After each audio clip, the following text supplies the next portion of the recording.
What's going on, y'all? I'm your host, Paco. Sorry about that. Had a little issue with the connection, waiting for it to come up.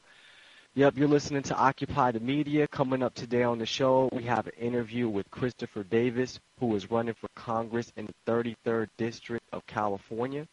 So real quickly, let's jump into some headlines at thetelegraph.com. Headline here, TSA and police work together at Amtrak station. Agents of the federal TSA conducted a joint security detail with the Alton Police Department at the city's Amtrak station this week.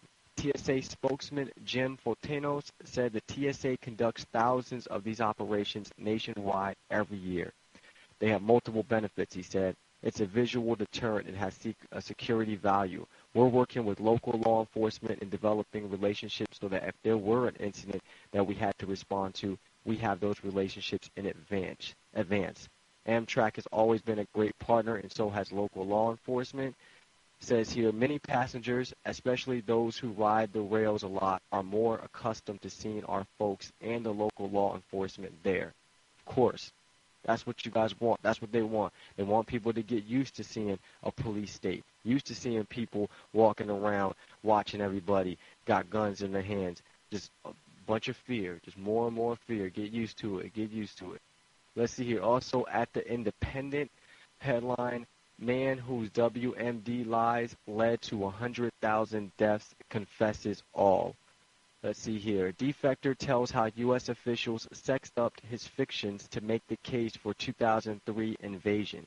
A man whose lies helped to make the case for invading Iraq, starting a 9-year war costing more than 100,000 lives and hundreds of billions of pounds, will come clean in his first British television interview tomorrow, which is today. The quote-unquote curveball, the Iraqi defector who fabricated claims about Iraq's weapons of mass destruction smiles as he confirms how he made the whole thing up. It was a confidence trick that changed the course of history, with Rafid Ahmed lies used to justify the Iraq war. He tried to defend his actions, quote, my main purpose was to topple the tyrant in Iraq because the longer this dictator remains in power, the more the Iraqi people will suffer from this regime's oppression. So I guess we should listen to them about Iran, right? Whatever lies they come up with, I guess we should believe that. Only 100,000, more than 100,000 people going to die. That's all. Not too much. Now, did you hear recently on ABC News there was an interview with Hillary Clinton? See what she said in this recent interview. Let's see. We do have a stake in what happens in Syria. We just have to be thoughtful about how we pursue our role. You see intelligence reports, you talk to these diplomats and foreign ministers behind closed doors of all the situations throughout the world. What worries you the most? Well, I worry about weapons of mass destruction. I worry about nuclear weapons in the hands. So who does that sound like? George Bush, weapons of mass destruction. Here come more and more of these lies, more and more beating the drums for war. More and more innocent people going to die, but they're not going. Hillary's not going. Obama's not going to war. These people that want to send us to war, they're not going, though. So, again, I mean, this is more lies. Weapons of what? Weapons of mass destruction? Where? You guys are just straight up lying all the time. Man, it just drives me crazy, man. We're just going to be sending more troops, more people to be dying for no reason at all. Let's see here. Now, in local news, on ABC News, last week, Pasadena police kill an unarmed 19-year-old. And I want to play a clip from that here. For the McDade family, it has been a week of extremes. Complete joy over the birth of their second son, followed up by tremendous grief over the death of their eldest, Kendrick McDade. So this has been a very traumatic time for me. I really don't have that much to say. I just know that I want justice. 20-year-old McDade was shot and killed by officers last weekend after a 911 caller claimed McDade and his 17-year-old accomplice were armed with guns. Here's the 911 call. We now know it was placed by Oscar Carrillo of Pasadena. Do they have any weapons? Yeah, they have a car. And they took your backpack? Yes. How long ago? It's like 2 minutes ago. Well, police say there is security video showing McDade and the 17-year-old actually stealing Carrillo's backpack and laptop from Carrillo's car near a taco stand Saturday night. They believe Carrillo repeatedly lied to the operator about the two having guns to get a faster police response. Carrillo has now been arrested for involuntary manslaughter. Police say it was his lies that led to an officer-involved shooting, resulting in McDade's death. Fabricating information to hasten a response is irresponsible, it's illegal, it's unwanted, and it's unwelcome. And we should also mention that the 17-year-old who was with McDade has also been charged with 3 felonies, 2 for commercial burglary and 1 for grand theft.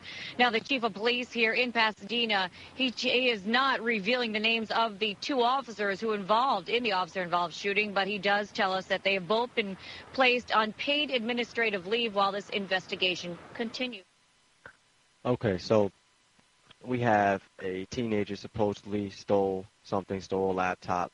The victim calls the police, calls 911, says they have guns. They don't. Cops find them dead, shot dead, don't know. They're not going into details where the cops found them, how they did it, what went down.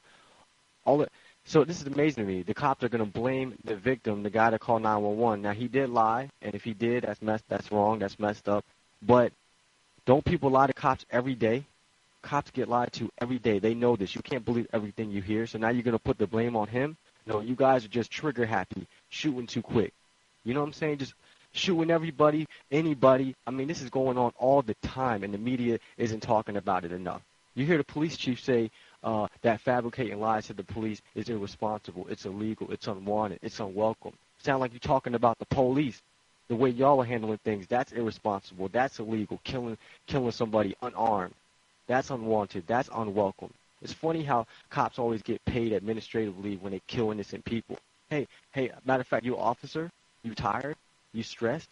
You need a vacation? Hey, I got an idea. Go kill some innocent minorities. Go ahead. You'll get some time off. You'll get some pay. Heck, they'll even take you out in the woods somewhere and take care of you and protect you to make sure no one comes and harms you.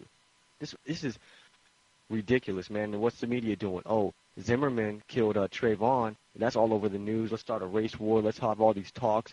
Let's have all this anger and people get mad at each other. Oh, but when the cops kill somebody innocent, no, we're not going to mention that as much. We're not going to talk about that. That ain't on the mainstream media all over the place like Trayvon's murder is.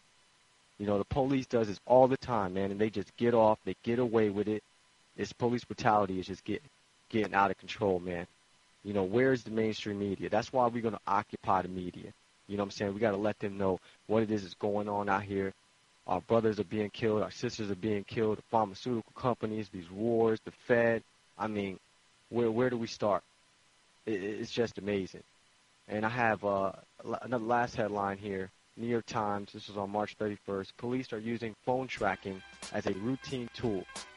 So it's not every once in a while. Looks like they're doing it all the time. But that's our cue for the break. Again, you're listening to the Occupy the Media, and we'll be back next.